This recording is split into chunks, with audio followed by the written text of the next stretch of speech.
All right, welcome everybody. I'm gonna call to order the meeting of the MCI Concord Advisory Board, July 22nd, that's 12 noon.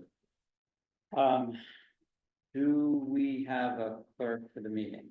And my sort of reflex is to look to my left, but not necessarily.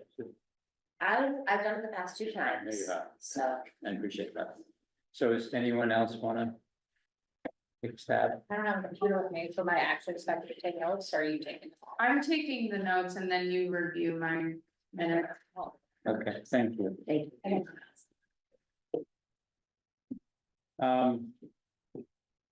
So, future meetings are scheduled for August 5th, noon time here. And then we may talk a little bit more about that later on, but, We should take a roll. we should take a roll call, thank you. Okay, I did that. How about a roll call? Should I do it alphabetically? And I need to do it out loud, right? Yeah, Since want me to help with that?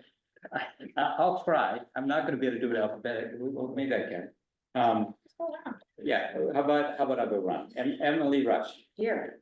awesome. Aaron Cutsker, Here. Peter Lowe, Sure. Elizabeth, Here. thank you. Linda, Here. Lee, here. Oh. And let's see, Pat, we'll do you afterwards. Your special consideration. Patrick, Here. Scott, Here. okay. And now Mark.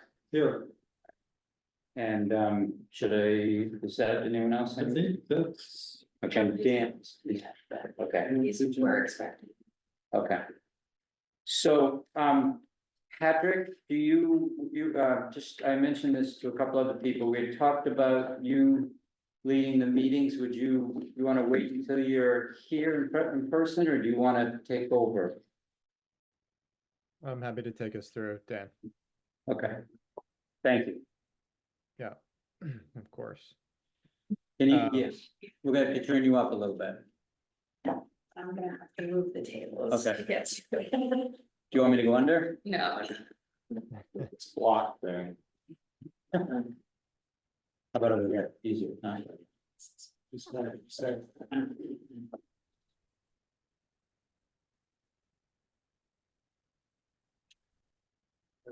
something. Testing, Patrick, Yeah, is that any better?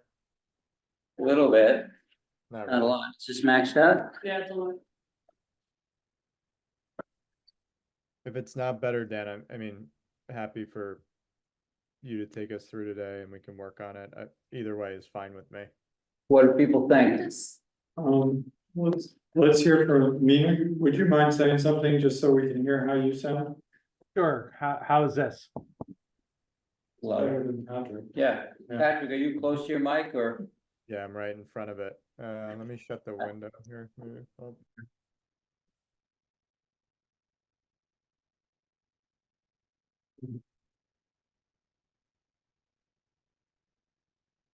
All right, want to test one more time? Any better? Little bit. You mind yelling at us?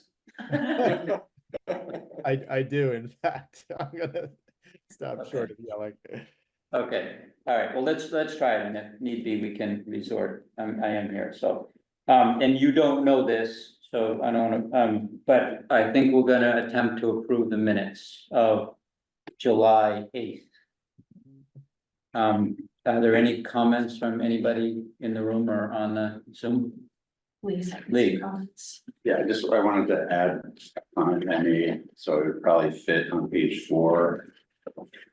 After the third paragraph, which is from Vladek.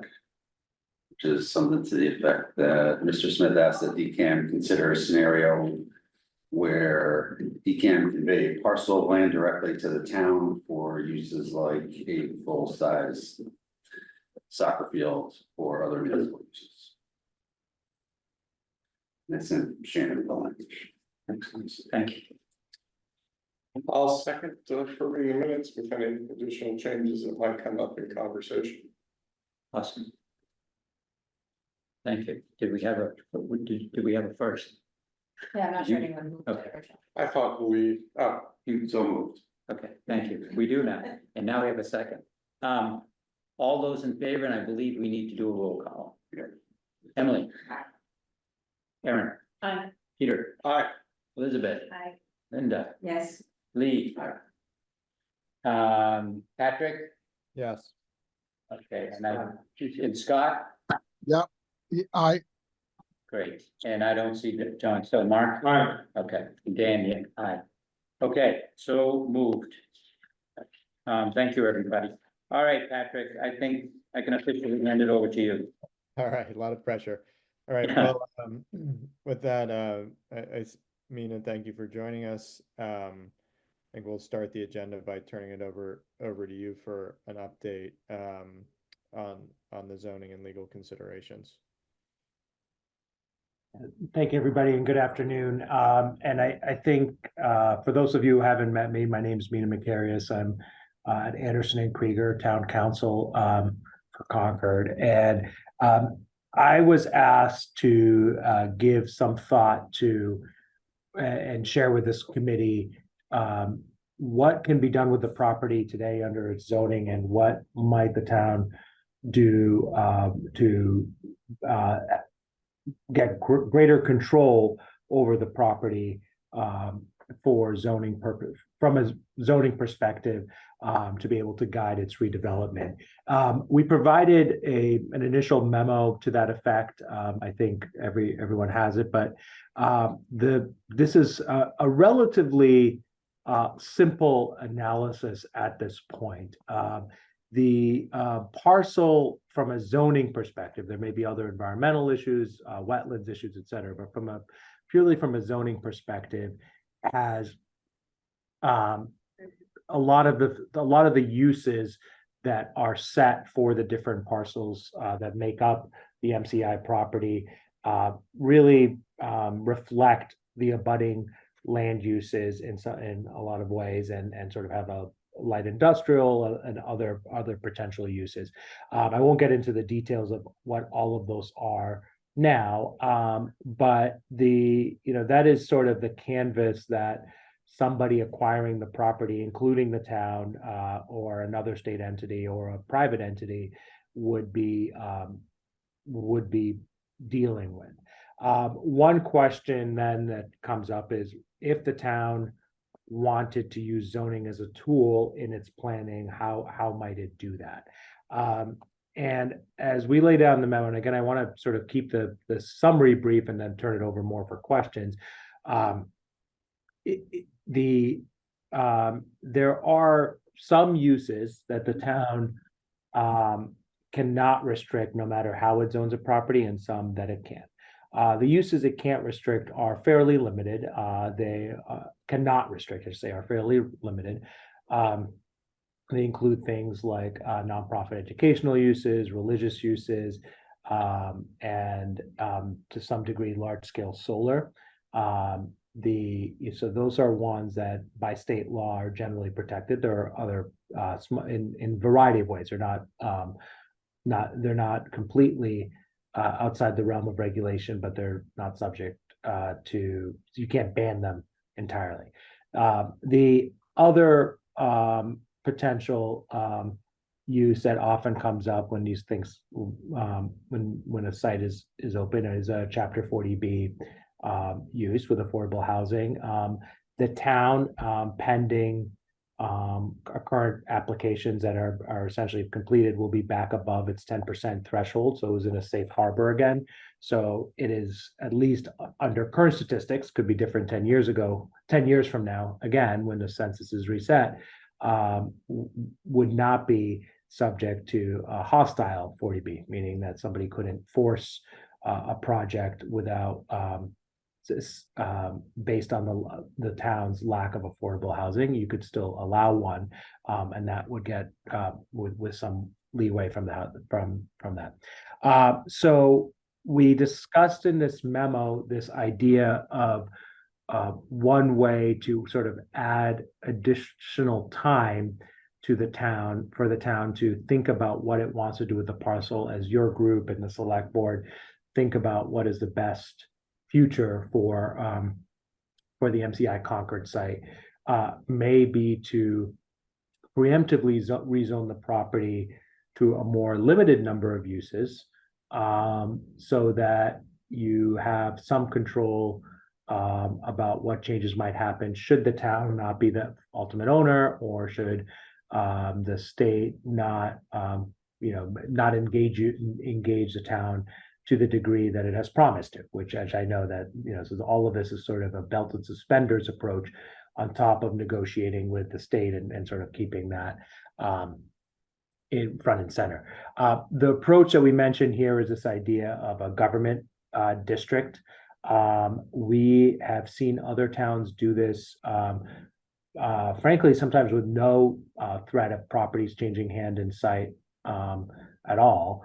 And the concept is to basically have those uses which are in there and protected because they're either being carried out by the federal or state government and as part of their governmental purposes, and therefore exempt from zoning, have those parcels subject to a very zoning that only allows a limited number of additional uses, usually the ones you can't zone out, like education, et cetera. So that if the property does change hands and becomes a private property, it has to go back, the zoning has to go back to town meeting for a change in zoning. It gives the town the leverage to be able to negotiate that. That in towns that have done this, they have, it's set up as what's called an overlay district, and a lot of you might be familiar with that, knowing your background in development and so on. But essentially, an overlay district is a zone that, rather than being sort of a part of the town, kind of overlays different parts of the town that have something in common. That's what the floodplain overlay district, for instance, does. It's places where the floodplain is. It might be, there's others for in this cellular development where there might be good or not good opportunities for cell service development. In this case, it would essentially be an overlay district for those areas, or would zone out those areas that fit into it. It wouldn't necessarily be just MCI, it would be any other state or federal parcel, federally owned parcel. When Lexington did this, for instance, includes parts of Hanscom, the Air Force Base, in their case, part of the Minuteman land, et cetera, so that, and Minuteman High School land, so that if those properties, for whatever reason, go out of state or federal control, town meeting would have a say before it's rezoned. So that's an option. And as we address in the memo, the doing that proactively, and potentially on a townwide basis to multiple properties, would avoid any non-frivolous claim that you were spot zoning or trying to take something away from anyone. Frankly, even if you were to do it for just the MCI parcels, I think you would have the much better of the argument. I think it'd be hard for anyone to say you were doing it to prevent a particular project, because none is on the horizon. Now, zoning, as a lot of you might know, has to go through town meeting, so even doing this would have to go through it once. The downsides of this approach, I guess, are twofold. One is, to get it done the first time, you're going to have to at least wait till the next town meeting, a special or regular town meeting, and go through the planning board process for hearings, et cetera. Which may not be enough time, depending on what happens with the state legislation, the state budget, and what DCAM might or may not, do in response to that to reset it. And then to change the zoning again, you'd have to go back to town meeting. So while it's a tool that would give the town some leverage, it would also mean that the entities negotiating on behalf of the town for anything with DCAM would have potentially, a step to take that requires a townwide public vote. That's not necessarily a bad thing, but it does mean you have a little less predictability, obviously, because you can't control how a vote might come out. So if a deal seems very good to this group, to the select board, to the town manager's office, it may nonetheless, fail because you can't rezone the property to get there. So that's the downside of sort of changing the zoning, as opposed to living with what's there now, or trying to put in the zoning that this group recommends as, you know, the best use of the land going forward, what you'd permit there. Again, this is at a high level, but yeah, I want to sort of stop there and sort of turn it over to question and discussion. Mina, can you see the people here in the? I can, yeah, feel free to keep moderating though, and Okay. because I can't All right. see everybody, yeah. So Peter? Yeah, hi, Mina, Peter Lowett. So I have a couple of 2 or 3 questions that, you know, so one thing I want to make sure is that the property cannot be sold to a private prison developer. So maybe we could put that in as a prohibited use in whatever district we develop. This second concern would be, you know, if someone gets elected in November who wants to turn it into a federal prison, maybe there's a way we could work with the state to put a deed restriction on the property that prohibits it being sold to the federal government for a federal prison use, because the state owns it. It would be a private restriction that they could place on it that would benefit probably both the community and the state's longer term interests.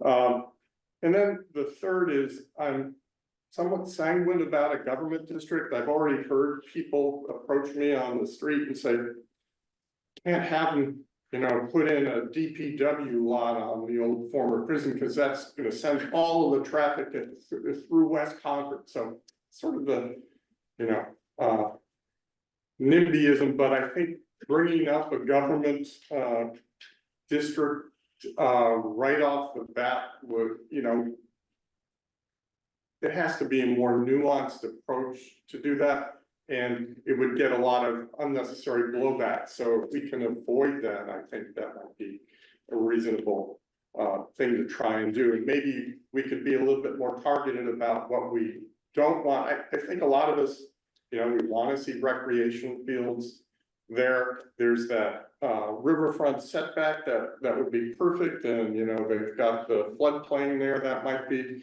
a use that would be somewhat compatible with that. There's, you know, the state, we already know they want to see housing as of right there. And we want to see stuff that'll, you know, build up our tax base and diversify our tax base. So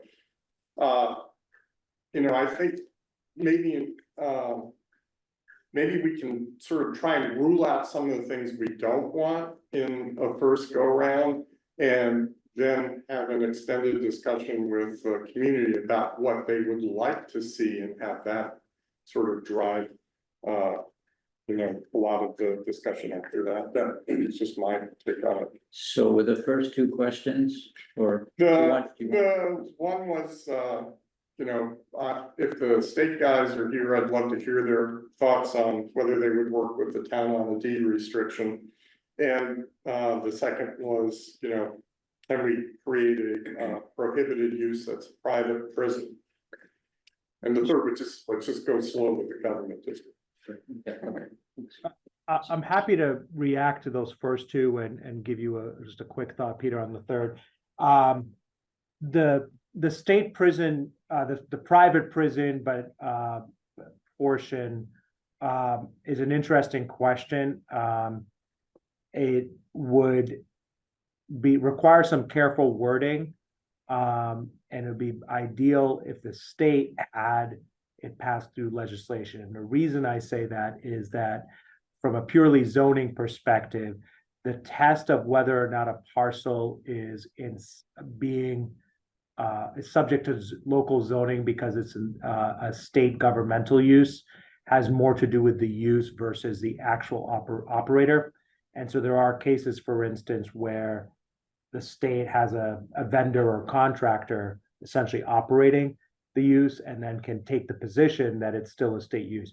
That's not to say that the state can't commit itself to not doing that, but I would not feel comfortable telling the town that a restriction in the zoning alone could prevent that.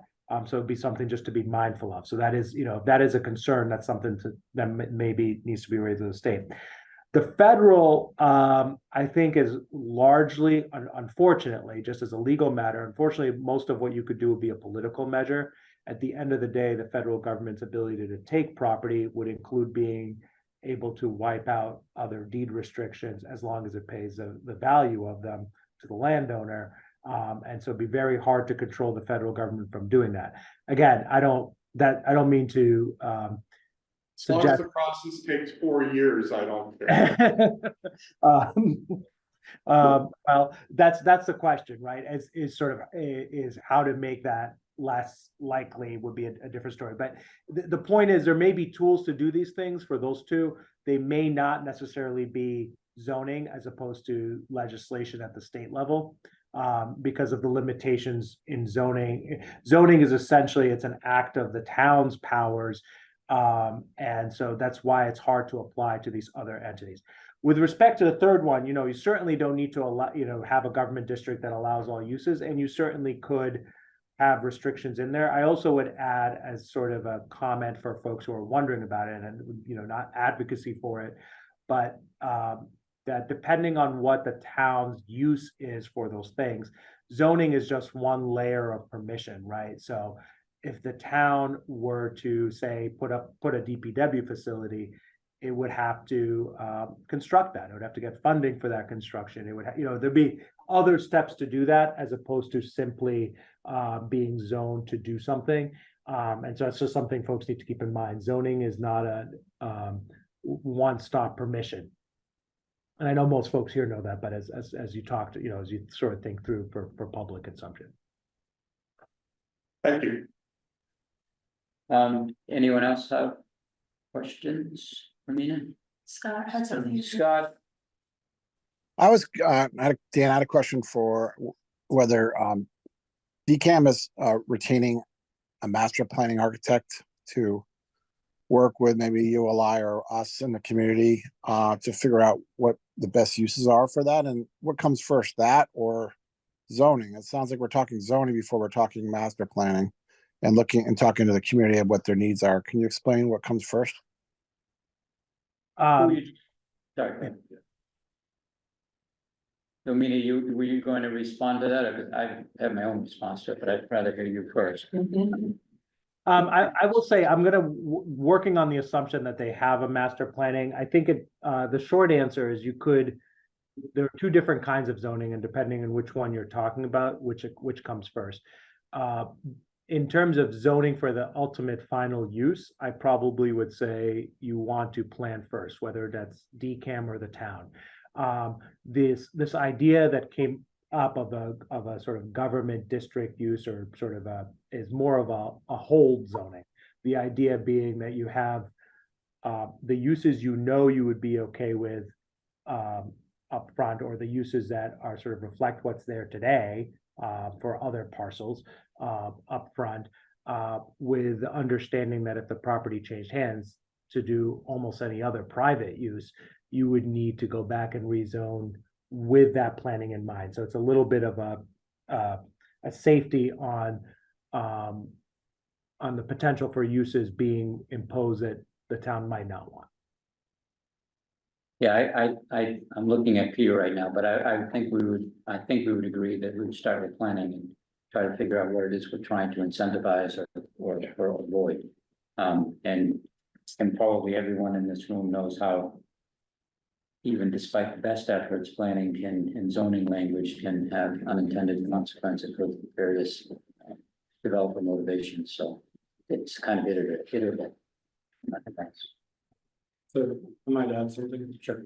So the reason that zoning is appearing on this agenda at this point in time has more to do with the fact that there were a lot of questions about zoning, understanding that zoning ultimately is one of the town's key points of control. It's not really suggestive that we should dive into a zoning exercise right now, but really answering the question of what if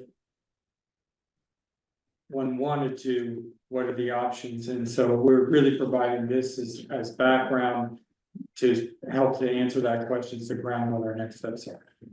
Thank you.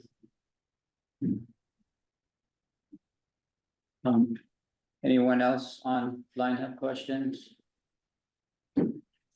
Mina, I had a question, in terms of, working with you, how would you advise the select board, to interact and, whether it's asking the right questions at the right time or, what basically like, are you counseling us? Are we, bringing questions to you? What is the best way to make sure that we're, working productively together? Sure. Especially given these questions around the importance of timing and sequencing. Yeah, so I can answer that, and Mark, and I don't know if can't see everybody in the room, but I think other staff in the room can weigh in too. So our client ultimately is the town, and as a entity, and we work most often through the town manager, and at times through the at the direction of different boards. And so what I would say is that if there's a question that sort of has a legal component to it, whether it's legal strategy or sort of can we do this legally or not, it should get filtered to Megan and Carrie, who then kind of make the judgment call whether this is the right time to engage us on it, what else we need to know to be able to answer it, and make sure we're not answering the same question, for 4 different entities with partial information, just for the sake of efficiency. So that's how I would say, I would sort of go through staff. You do have an active select board liaison. So, Mark, I think, can also has probably a better feel for that than most, just because the select board is in that boat sometimes of figuring out where does the town need to have town council weigh in. And I will tell you, I have at least, I obviously talk to him way more often than this, but a sort of general bi-weekly or monthly check-in with the manager's office. MCI is almost always a, where do we stand topic. So as issues crop up, they kind of make their way to us that way. Perfect, thank you. Then, I have a question or clarification for Mina, because I'm probably remedial here, but in terms of who's in possession of the land, if it's in possession of the state, then that falls under all the state guidelines, and the town has no actual say over that. If we had an agreement with the state and the town had possession of the land or negotiated that, then it would fall under our zoning. And under our zoning, unless it's a permitted use, it's a not permitted use, so it could never be a prison in that situation. So aren't we putting the cart before the horse to talk about zoning? It's really back to that issue of who has the say or the control. And then either zoning is something we can implement, or if we don't have control zoning, it doesn't matter. Is that correct, Mina? It's mostly correct, Linda. Let me restate some of it. If we have possession of it as a town, if the town is the owner, then you're right. Zoning is much less of a necessary tool or even a useful tool, other than as a way for town meeting to help guide the town in what it uses the property for. Because if it's, then you're acting as the landowner. What is less obvious, I guess, is what zoning might be useful for as a tool if the state continues to have possession over it. It can be useful in 2 ways if the state has possession. One is if the state maintains it but intends to dispose of the property to a private party. Once it disposes of it to that private party, they'll be subject to the zoning in place then. And so it could be a preemptive tool to sort of say, here are the things you can't do. And it gives private parties sort of a sense of, let's say it's a private party, I won't come up with these, but that you really don't want. But is interested in the site. If they are, if they know they can't use it for that, well, they're no longer going to talk to the state about it. So that's one way that tool can be used. The other way is that just to be clear, the state doesn't have a completely blank check from or lack of liability for zoning or lack of accountability for local zoning. It's only when it's using it for a governmental function. And so private development is possible on state land through ground leases and other things. That too may be subject to the zoning. So the state can't simply say, the town can't control it at all because we own the underlying fee property.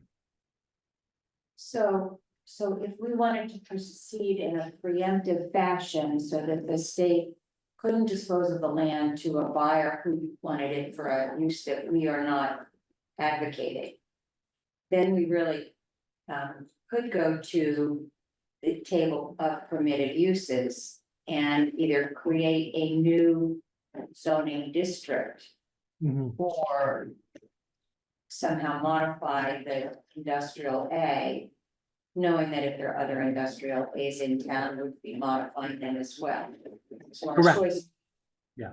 So we might want, as you point out, an overlay district or a new district specific and allowing only the permitted uses that would be our estimation and in town meetings estimation conducive to the appropriate and highest use of the land. Correct. And obviously those two things present different challenges, right? What you mentioned with the industrial A district, the big challenge there is you might want some uses in other parts of the industrial A district, but just not there. And so how you figure out, does it belong in the same district as everything else? And I think what we point out in the memo about this parcel is, and this is not unique to the MCI parcel, but towns that have had sort of old facilities that predate zoning altogether, it would be my guess that when the first zoning came in, no one sort of thought, what do we want the prison to be someday, so much as what do we want everything around the prison to be, because the prison was sort of treated as just a thing that's going to be there for as long as anyone could think. So if we have other parcels coming to town, such as 2229, that will be going sort of almost in lockstep with this same process, might it not be useful to be thinking of that we may be having to either have additional zoning options and to make sure that we don't do something with industrial A that might affect something that would go on at 2229 and or have multiple overlay districts that treat each separately and just ignore. So we could ignore that, or we could proceed in concert. Yeah. I can tell which one of you is on the planning board. Yeah, that's definitely one of the questions is do you marry this up with a larger planning process? Yeah, and I feel like, if memory serves me correctly, maybe Elizabeth can correct me if I'm wrong, but I think there's a couple of places, Virginia Road comes to mind, where we have these limited business, pretty narrow definitions and what can be done on in those areas. So there is some history, some precedent. But, okay, anyone else have any questions? Aaron? Do we have to change the use, or do we just put the overlay district on? It's a good question, Aaron. I think it would, we'd want to look a little more closely at exactly what you're trying to do. And, I see Linda nodding as well. I think this would be a question for planning, just to make sure it's clear. What goes over what, I guess, is the point. You don't necessarily have to change the underlying uses, but typically an overlay district can be more restrictive than the underlying one. So you just want to make sure that when you put the two together, it does what you want it to, if that makes sense. That's more of a drafting at the end of the day. More, I'm sorry, what did you say, man? An overlay district can typically be more restrictive than sort of what's in the underlying district. And so what you want to make sure is when you basically overlay the two, it does what you want it to and doesn't leave a gap that allows a use that you don't want or prohibits uses that you might want there, right? That's sort of the trick to it. So that's the sort of careful drafting part at the end of the day. Elizabeth? Not really a question for Mina, but just in general, playing off of what you just said. What we're skirting around is how to control the property.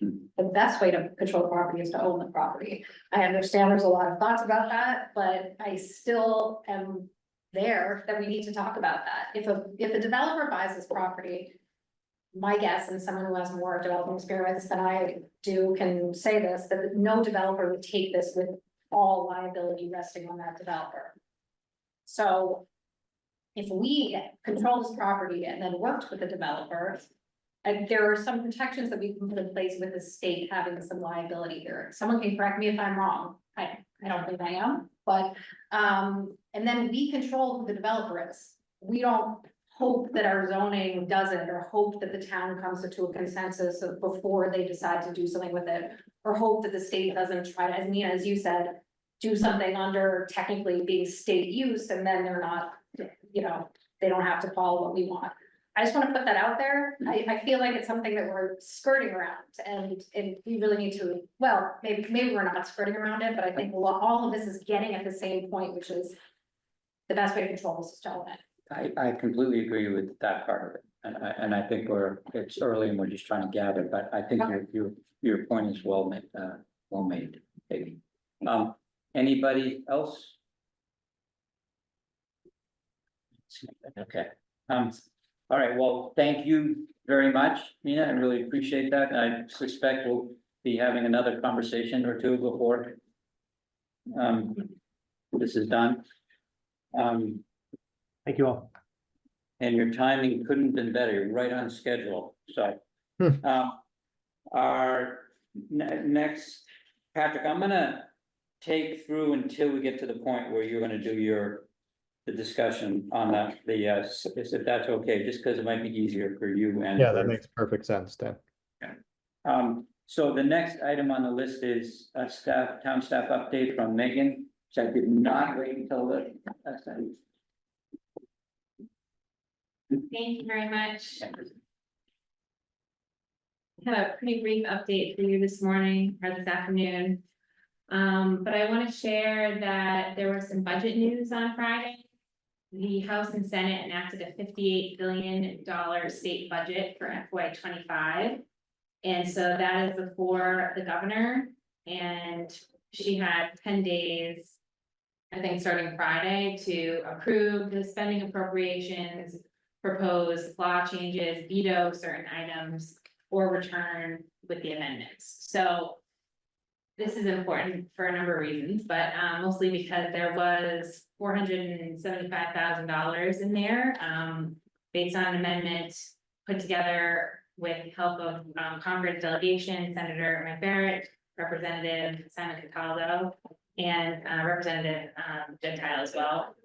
So that those funds are there for the planning and reuse of MCI Concord.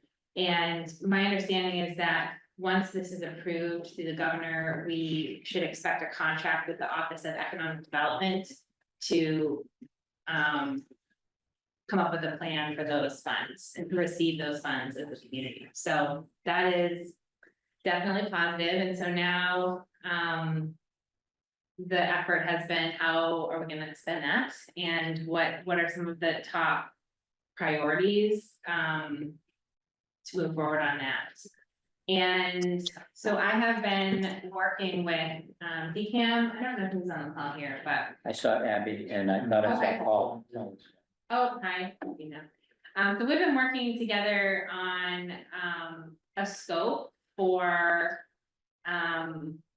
planning and engagement consultant.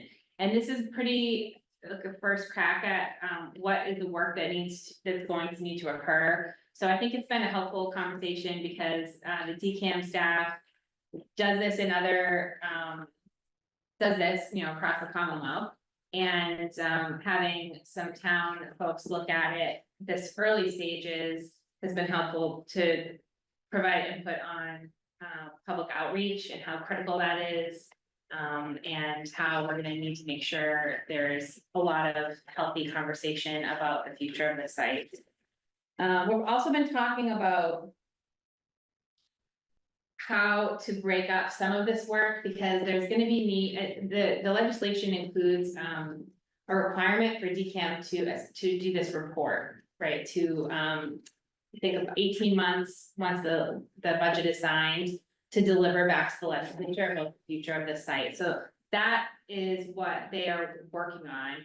But as was discussed today, there's also a zoning element that will come from the vision and the overall community conversation.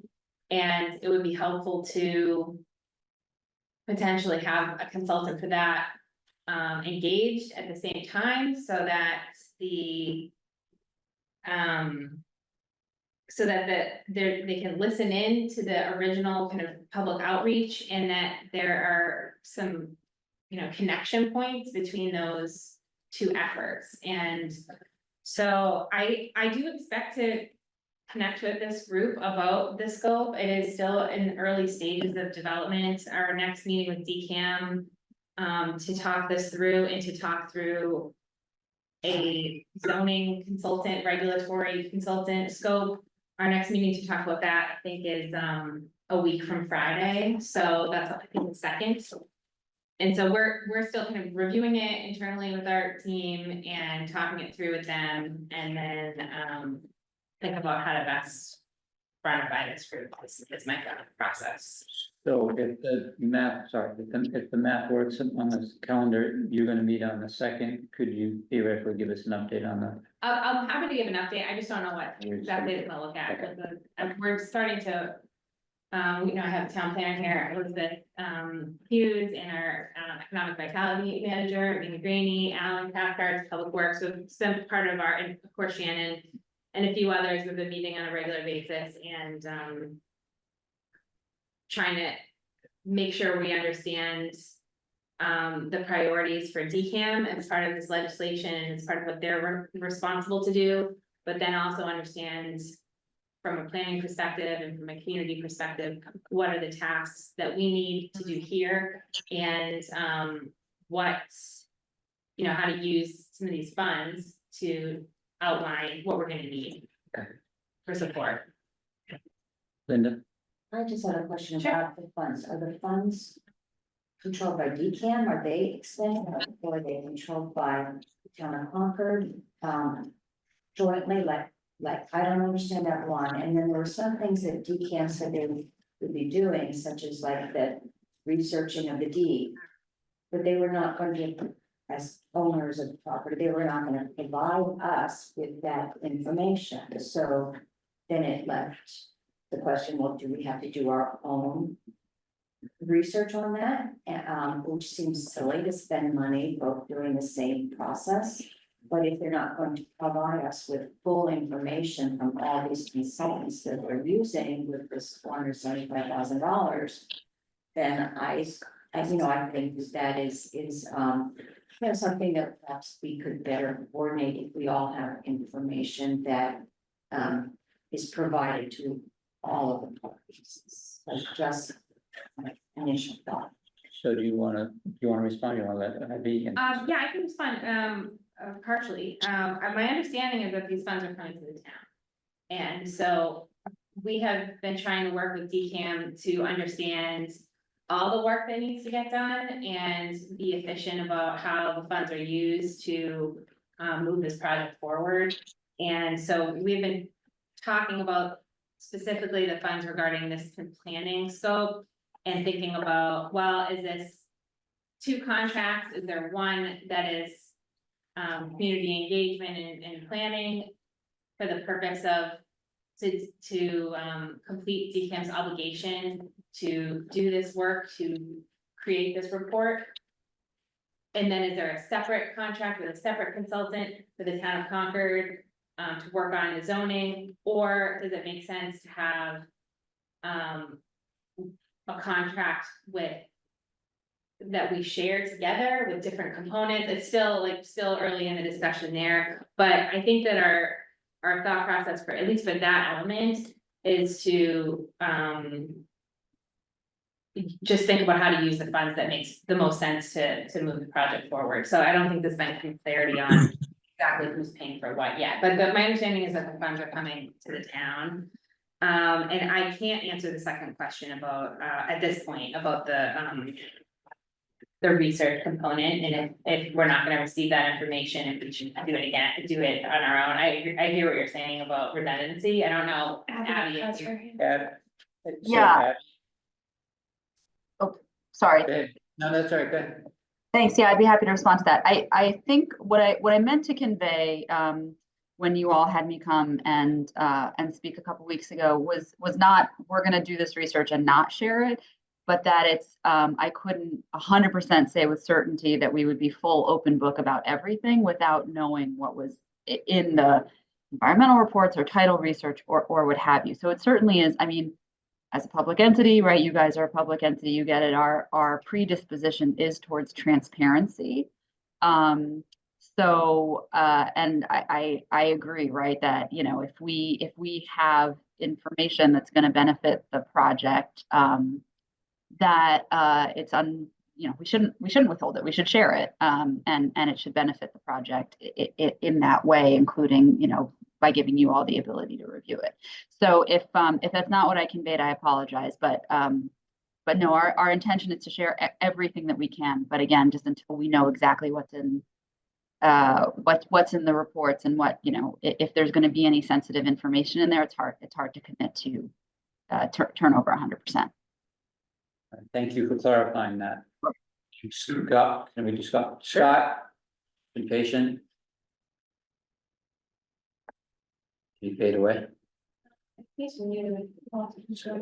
Are you, can you unmute yourself, Scott? Yeah, thanks, Megan. You know, the amount of money we're receiving is not, it's a lot, but it's not a lot for all the different studies that have to happen. And I think I've been requesting, if working with DCAM, if you could have a list of all the different studies and exercises that need to go on through this process. So some of the stuff is going to be joint, like, you know, master planning, or, you know, all the planning. I mean, there's a lot of studies that need to happen, like phase one, the building assessments, master planning, you know, community outreach, all these things. Some things we can share with DCAM, some things we don't. I just don't know. I think we have to work things out of what we're going to do and what DCAM's going to do, or what we're going to do together. Like we were just talking about with Mina. Okay, excellent. Emily? Yeah, and Megan, thank you. So I think also my hope is, and I need to speak with Dan and Scott about this, to have ULI come in September. And they can sort of give us a sample of what they do, go through some case studies. There's a couple different options ranging from, you know, 15,000 to 150,000. The technical assistance panels are typically comprised of, you know, local professionals. They would do a site visit, they'd have stakeholder discussions, and then really figure out the highest and best use of the property, right, to meet sort of the multiple demands that we're seeing, and how to improve, you know, really the revenue of the town overall as well. If we want to go big, right, there's something called a National Advisory Services Panel, that's 150,000. That's a 5-day exercise. That's drawn from, you know, a national pool of members. It gets much more in the weeds. And I would say, you know, as we're talking about 2229 Main Street, you mentioned Virginia Road, like that, something like that seems more into, we want to do something national, or West Concord. Anyway, so I just wanted to share those budget numbers. You know, maybe we set up like the 2-day taps, if I had to choose today, based on my knowledge, sort of where I would land on that. I also don't understand, Paul and Abby, I know you have been speaking with ULI as well, so would there be sort of like, again, do we engage ULI jointly? Do we have the same goal? So that's just something I'd like to understand as well. Good, thank you. Megan, were you done? Yes. Okay, thank you very much. Sure, sorry. Can you just clarify the 475, is that just for what the town wants to contract for, or does that include what DCAM needs to contract for as well? Does DCAM have access to that?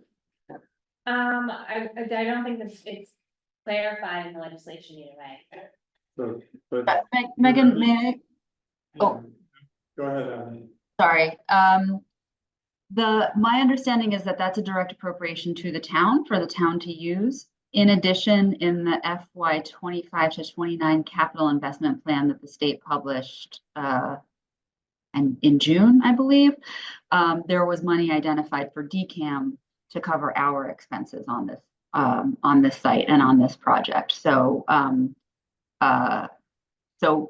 we've been thinking of them and, you know, in our minds, treating them as two separate buckets, one controlled entirely by the town and one controlled entirely by DCAM as, you know, on behalf of the state as the property owner. That's great. That's good news. Yeah, that was my understanding. Okay. All right, in the interest of keeping us on, thank you again. So, the next item is a debrief on our, site visit of, MCI, the site tour on Friday. People want to share some thoughts, the folks that were able to make it.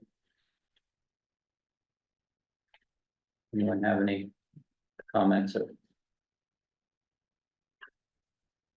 It's like to, those of us who weren't able to make it, we'd love to be able to, find out when another opportunity is available. Yeah, no, it was definitely, 2 cents.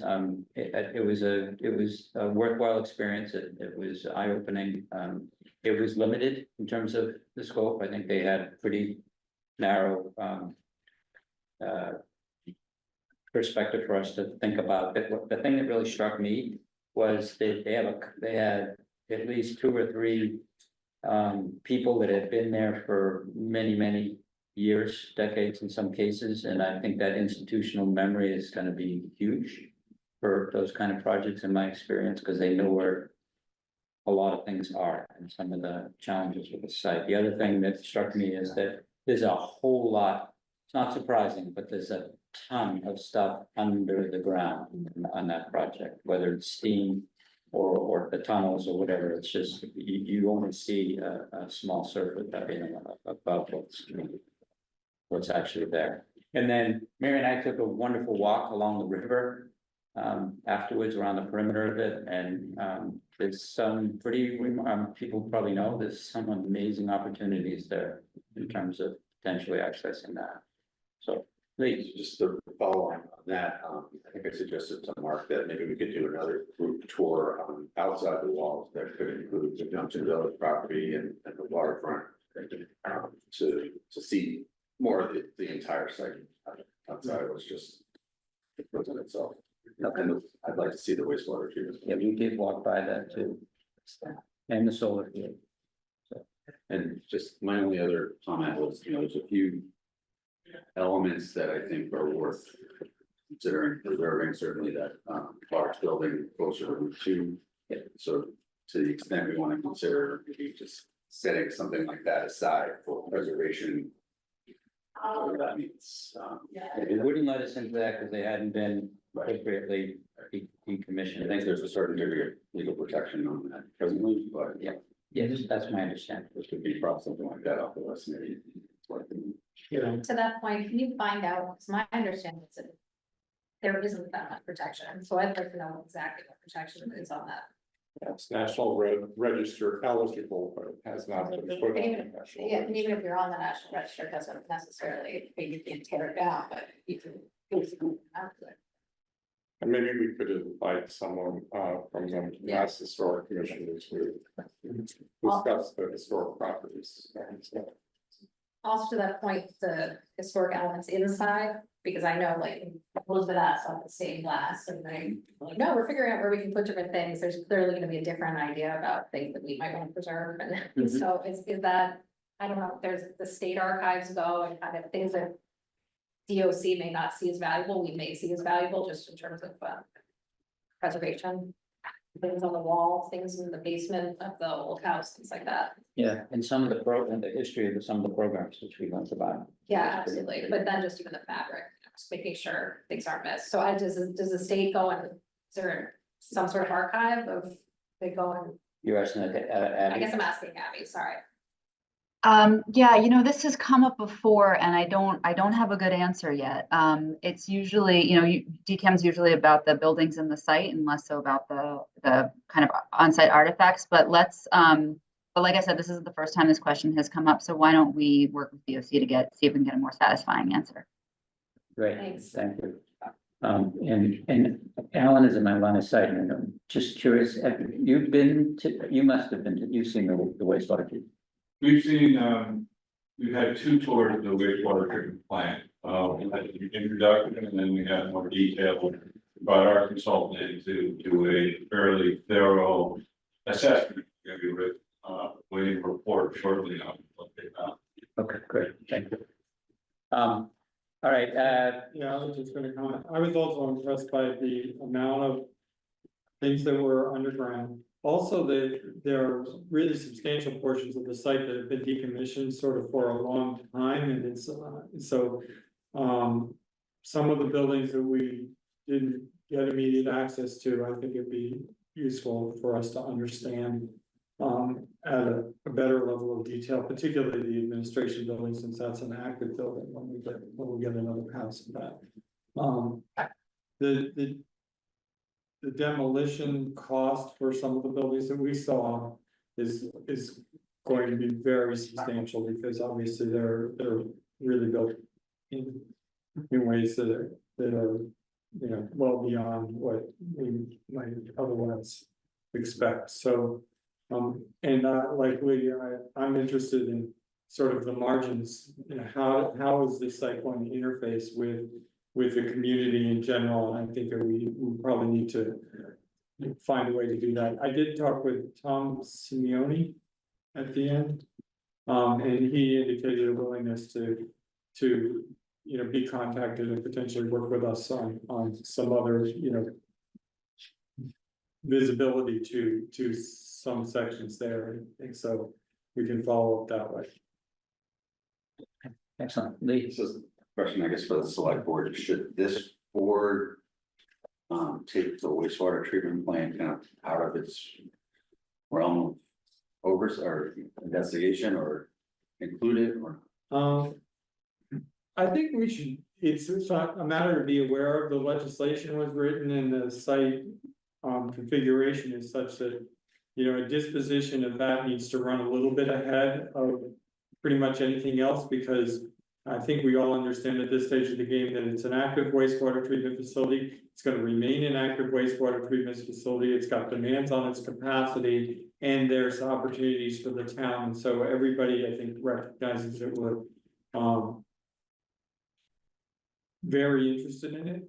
I think what the dimensions of the property that eventually gets defined as the wastewater treatment facility is maybe a way to think about it. Is it a big parcel, or is it the minimum viable footprint for that? You know, is one of the things that we might want to at least entertain and understand. That's, you know, my opinion. Yeah, and I think we obviously need to stay in a lot of contact with Alan, because it, as you know, it's gonna impact what you can do with the site. And so at some level, we need, I think I understand your question, because it's, I have reservations about taking that back, but, you know, I'm not as informed as a lot of. Put another way, is that something that just the select board is gonna deal with, or do you want our participation? And I take your point about the size of the footprint, which I think maybe should be within the purview.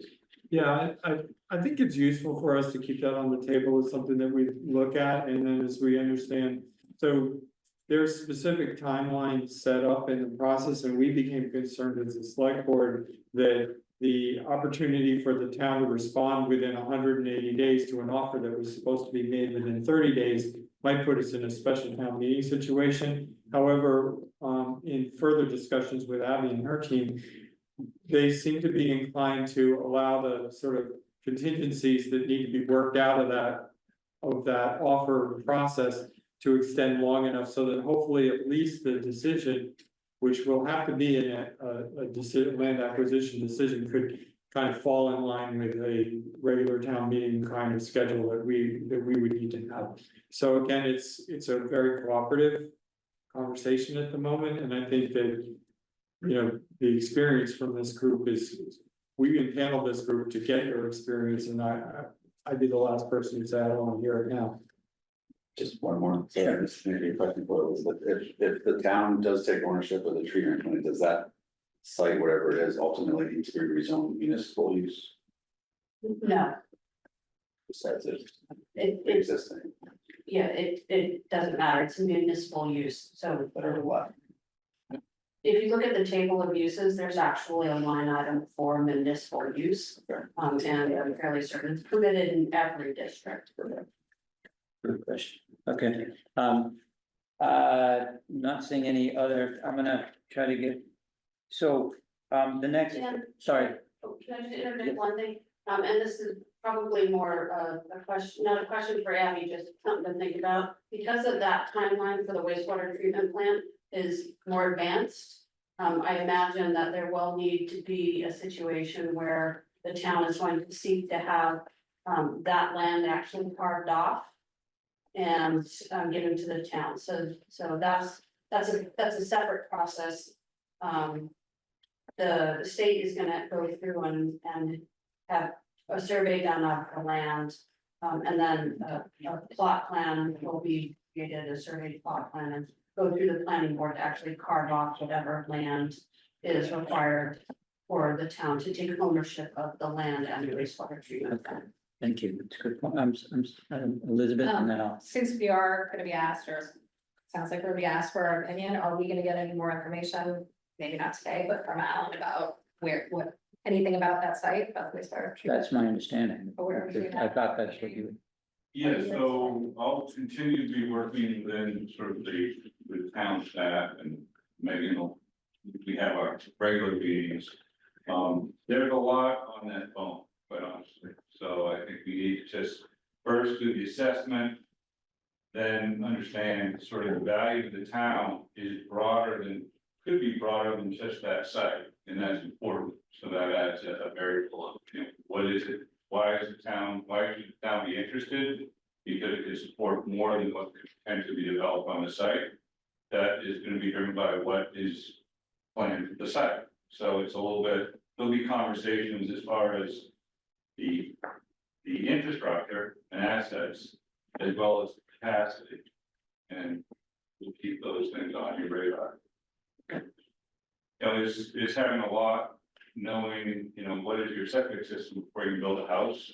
That's what we're kind of. Yeah, even before that, I'm wondering if just do we decide if we definitely wanna own it, or? is it- No, there's no decision made, we're in the step. Okay. Yeah. Or is it just, it's gonna be run by the state because they have to run it for this other property and we could take some of them? But that's what I was just curious. Yeah. So, Doc, Hi, Don, good. I'm wondering if we know why the state wants to convey that to us early, even though they will be the only users of it for several years. I think that I would probably defer to Abby on that, or Paul. Sure, it's just, that's what the legislation requires. The legislation is written to require us to make an offer of the wastewater treatment plant within, I always confuse my timelines here, 30 days, and ask the state to respond to our offer letter in no less than 180 days. So that's why we're preparing to do that. Great, thank you. And Mary? And actually, when the legislation is being written, it's unusual for these types of agreements to include a wastewater treatment plant. So at the time, it was thought of as kind of an enticement to the town. So this is unusual. So this is really an opportunity for us. Is it fair to say it needs a lot of work? It does. But we need a lot of wastewater capacity. Okay, not seeing any other hands or questions or anything, I'm gonna try to move us to the next item, which was a debrief the July DCAM presentation and discussion September outreach meeting.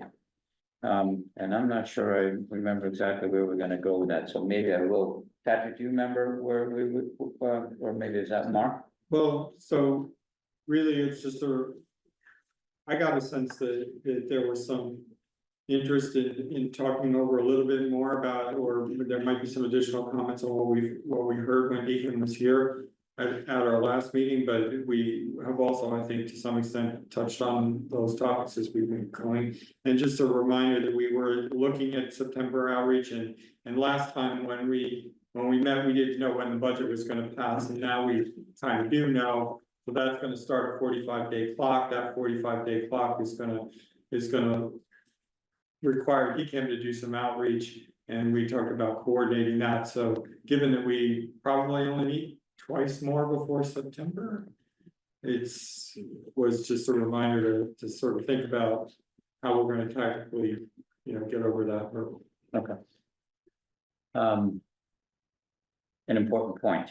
I don't know if we're ready to talk about this, but it seems like we ought to be ready by the next meeting, just given the time. Also, I think that our 2-week cadence is gonna land us on Memorial Day. Yeah. 3 days from now, on Labor Day, rather. I wish it would land us on Memorial Day.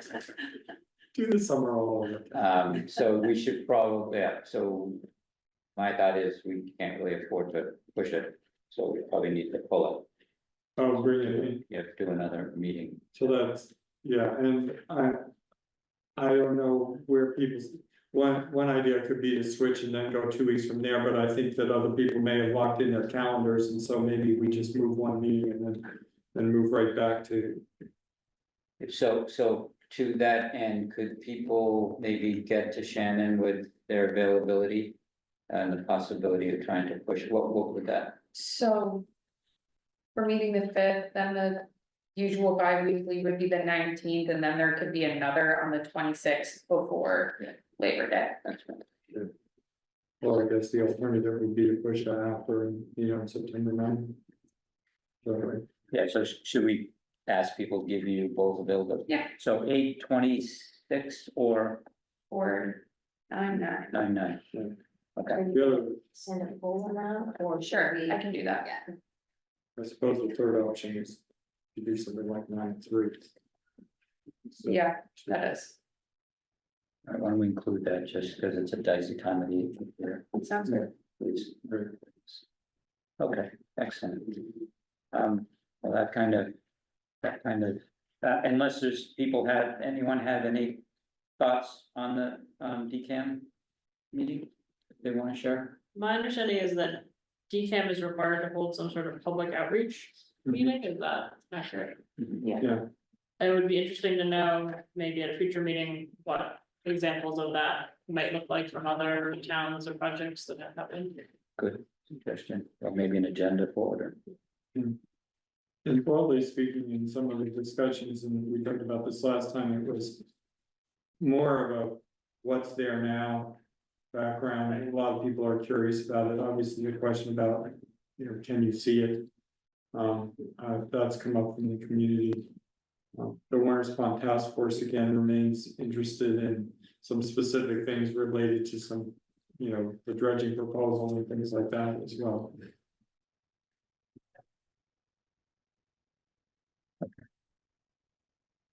Don? Yeah, wondering if we get your advice from the state, any reports that the prison had prepared on the wastewater infrastructure. Abby, did you hear that? Yes, I did. Sorry, I'm sorry, Alan. To be clear, we've been doing this, we've sat down with, the OC, we've gotten some plans from them. I mean, at some point, we need to make sure when the dance is appropriate, but to be clear, they've been very forthcoming. We do have information, and our engineer has it more importantly. Okay. On those assets. So maybe we should wait and see what. Yeah, I would suggest that we could make it mean something and bring it back. Thank you. That's actually, well, I'll wait until we're done with the next item, but if time allows, I want to kind of come back to that in terms of future downloads. Sorry. Oh, thanks. Diane Proctor. Thank you very much. I'm sure you were thinking of this, but given the amount of interest that we had, meaning the league, when we presented this MCI, I mean, the room was at the library, the big space was completely packed. So I think that there's a lot of interest in town. So, planning where you're going to have a public hearing and a public meeting. As I said, I'm sure you're thinking about it. It's going to require, I think, some careful planning because you might find yourself crammed in the townhouse and you might find yourself at the same in the library. So that's all. That's a great heads up. Thank you. Yeah, I was more curious if it was more gonna be like the DOT Route 2 study that was presented. That was Before ago, it was more of a one-way presentation, but Okay.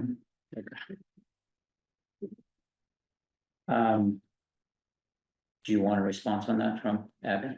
Or Well, it's the first of several that are required, and certainly what the signals we're getting are that there will be multiple engagements as long as there's interest. So I would think of it as more of introductory than certainly. yeah, I think it sounds like maybe they would come back and provide us an agenda of what their outreach would be. I think that's good. Okay. She has her hand up. Oh, sorry, Abby. Thanks, Dan. Yeah, I was gonna say, we'd be happy to do that. We're also, as I said last time we were there, I think we're really open to suggestions about what's gonna work best for this audience in terms of engagement. We are, the same legislation that requires us to offer you the wastewater treatment plant within 30 days also requires us to hold 3 public forums. And so, that's right, that it's not a one and done with this first one in September. And so, if you all have thoughts about the right arc, the right overlay, what kind of themes, we have been talking about it with Mark and Mary and Megan at our regular check-ins, but it's certainly something where we'd be, you all are the experts in kind of the most effective way to communicate with folks in the town. And so we'd be happy to engage with you on whatever way you're willing to engage. Great, thank you. That's Abby, that's not Scott. Sorry. All right. So the next item on the list is a discussion of our governance and goal setting process, and I am going to let Patrick take us through this, if that's okay. Thanks, Dan. And I'll be brief, because it's really introducing how we do this together. So Dan and I had briefly discussed the idea of creating a charter for this group, right? I think bits and pieces of it exist largely on our town website, but I think, even today, there have been several questions around what is kind of in and out of scope. I think it would benefit all of us to do a few things. One is kind of understanding what is in our scope, so to speak, the left and right boundaries of what we should be looking at, and where are the overlapping areas of our scope with our partners like DCAM, like DOT and others.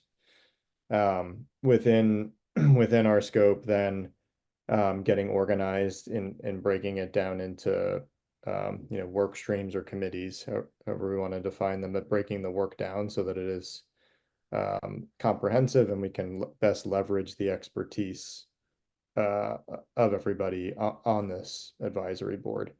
And so it's a fairly simple, intuitive exercise, but I'm happy to circulate kind of a first draft, which would then ask for folks' input. I'll circulate that through you, Shannon, if that's appropriate, and then ask for folks' input either in advance of an upcoming session or offline, and we can collate it in advance and then have a bit of a discussion, and hopefully our next meeting, if not that one, then the session afterwards. So that was really all, but I'm happy to take any questions or any input if others have thoughts. Yeah, just a comment, part of the motivation for that, it may be obvious to people, is that our meetings here are very full, and a lot of it is just almost checking in and sharing information and just trying to catch up with one another, and we think that, Patrick and I think, that probably the best way to get some work done is in the in-between the subcommittee, scale, so that's part of what the public is. It is kind of, oh, I'm sorry. You had already circulated a breakdown. I know I I did. submitted edits. Is this a similar Yes, breakdown? yeah, it's kind of taking that, and then, and even goal setting, I mean, it would be one, maybe we do a separate meeting where we do that and throw some paper up on the wall, and, because there's a lot. But just trying to figure out how to be efficient with everyone's time. I just know that you submitted some edits, so maybe start with that. Emma? Just mindful of open committee law, this is the first time I've served on something like this. I mean, so if we're gonna be breaking down into work streams, and which I agree is probably very effective, so we can actually, start accomplishing some tasks, but I mean, so what does that look like if, Aaron and I are in a subcommittee together, we recording our conversation? Yeah. It's still, you'd have to follow open meeting law. Yeah, And that means posting a meeting agenda, and taking meeting minutes, but I think that, I'm always available to post an agenda for the meetings that need to be had, and I think meeting minutes of subcommittees are often a little less detailed. We have there's a document that I can share that we just put together for the warrant task force, because we're doing exactly that. We're looking at dredging, dam removal, and status quo, and in 3 different groups, and so they're all starting to meet. And there was some kind of rules of the road that we could do the same thing here. Great.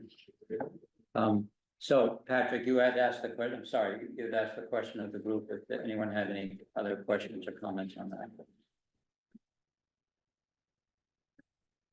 Not seeing any. All right, great, well, thank you for walking us through that. The next item is outlook for future meetings, which we kind of touched on, this division of responsibilities and subcommittees. Emily, we talked about that. Thank you for that update on the ULI TAP program. We talked about Labor Day meeting. I think we have a planned meeting with Mass Department of DOT coming up. I don't know if that's actually, I don't know. Maybe. Do we know when the DOT can come and talk to us? I haven't reached out to them to schedule that, but Okay. that's something you can press. well, so as a more general, the short answer is probably yes, but as a general idea, it seems like what I was hoping. And I don't know if this is realistic or not, given you guys, the loads that you have on you, but it would be really helpful in some respects to have certain things presented to us. And like, I'm thinking of the Envision 2030 and some of the things that I know Alan's constantly looking at, like master planning, the infrastructure stuff, but just if we have department heads sort of, rather than us individually reading through. Yeah, and so again, Public Works through engineering's reached out just to establish some contact on the corridor, the Roughway corridor discussion. So we're making that ask as we speak, to try and find out who we should be talking to and how we can be more plugged in. But it's not specific to MCI, it's for the corridor. Yeah, so what I'm thinking, I granted, it's been a while since I've been involved in another volunteer, but you guys are very well organized. And so what I'm thinking, and you used to have regular monthly meetings, and so rather than us trying to, I'm sensitive to your point, Alan, that we come in with best of intentions and we start heading down a path and don't realize that there are these other initiatives going on. And I'm trying, my thought, and maybe this is the incorrect way to think about it, but my hope is that you guys could sort of tee that up for us and sort of say, here's what we're really, and that, I think that would be, I don't know how other members feel, but I think it would be a really efficient way to digest a ton of information. I think we need to have that meeting for this public outreach session, because there's no way that's not gonna come up at Sessions. Great point. Yeah, and when we talk to DOT, if there's any way they could, like, identify the portions of the site that they might be interested in, and the portions that they aren't. So that, you know, we can go ahead and master plan the portions that we know aren't gonna interfere with the rotary solution. That would be great. So to date, all their preliminary conceptual design has not been to impact that campus, but that was not an opportunity. They went through some of their configurations, so I think we'll revisit that. If they have any other thoughts, but that was not even an option for them to contemplate. And we're talking about some, you know, preliminary plans, concepts that date back 4 or 5 years, I think. Maybe longer. For the road, and then even before that, but it's been a moving part. We'll be, you know, sort of talking to them to find out, does this change anything? You know, that's sort of our interest, and should it? But again, it's not on MCI specifically, it's part of this order. But it's the question we're all gonna get, and it's gonna come up at the first public meeting. And so if there's any way we can sort of identify, well, you know, we're not gonna do this stuff, you know, 500 feet down on Common Ave, you know, deal with stuff like that. That would give us some parameters and make it a little bit easier to deal with it. So it seems to me that the State Department of Transportation has a distinctly different interest than the town does as far as transportation studies go, especially traffic circulation. We care about the local circulation to the neighborhoods, across Route 2, to the business districts, and how redevelopment is going to affect that. And they care about efficiently trying to get traffic through Concord, basically, you know. Of course, they care about a little bit more than that, but not too much. And so, to me, when I hear there's money coming in the legislation, one of the places I go first is that we need to expand the scope of the traffic study so that it addresses those local concerns. And I think that should be a pretty high priority of ours to envision what might be possible. To alleviate traffic, to redirect it, to, you know, reconfigure. And I recognize that that's a big ask, but I think that we have to start there. Yeah, I mean, I can just see, you know, biggest concern for redeveloping the site might be whether or not traffic going into the site is gonna cause backups onto the Route 2 area. And, you know, how are we gonna control that, does it need a signal and all that sort of stuff, so. I just want to underscore Mark's point for a second. On an early iteration of the TPC, which is the Transportation Planning Committee I was involved in. Our solution specifically to your point was to put sheep out into the road. That was our traffic calming. I think, So is that one of the uses you're gonna start? yeah. Okay, so. Can you clarify an action item from that? I think I could try. Sure. I think what we want to understand is who in the Department of Transportation is beginning to rethink their planning around the Route 2 corridor, and how can we begin to coordinate or understand what their activity is. Maybe they could, That has been initiated through engineering, and we can report back to, you know, by an update. Yeah, that'd be good. Are you looking to do that agenda coming up? Ideally, I mean, if it's possible, is 2 weeks. As soon as we get, you know, it's a. As soon as we figure out who that is. Alright, so you'll let us know. We will. Okay. Aaron, did you? I was just gonna say, like, knowing what they've done to date, we've seen some of it, but not sure where that is, and then knowing, you know, the future of studies that they've talked about, given the parcel is different. I'm gonna stop with that, and then I'm gonna like, 5 minutes of public, open up for public comment if there is any. I'll take a stab at it. I just wanted to give you my observations because I was on the MCI tour. The ones I heard were great. I came away with two other things. One is that they're gonna be spending at least a year, DOC is gonna be spending at least a year trying to figure out what equipment or any kind of furnishings they have that they can salvage. So they're gonna be in there for at least another year, so they don't have to worry about maintenance. Not that you have to worry about that. And the other thing is that when Dan and I took our stroll around the property, my impression was it's a lot smaller than I thought.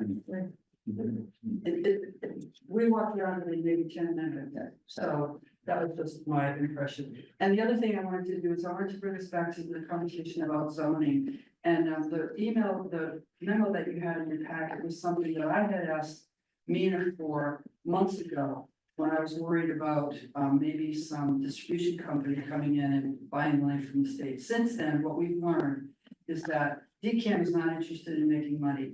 And I think DCAM's goals and our goals align with housing and decarbonization being one of our top common goals. So I'm not as worried about that anymore.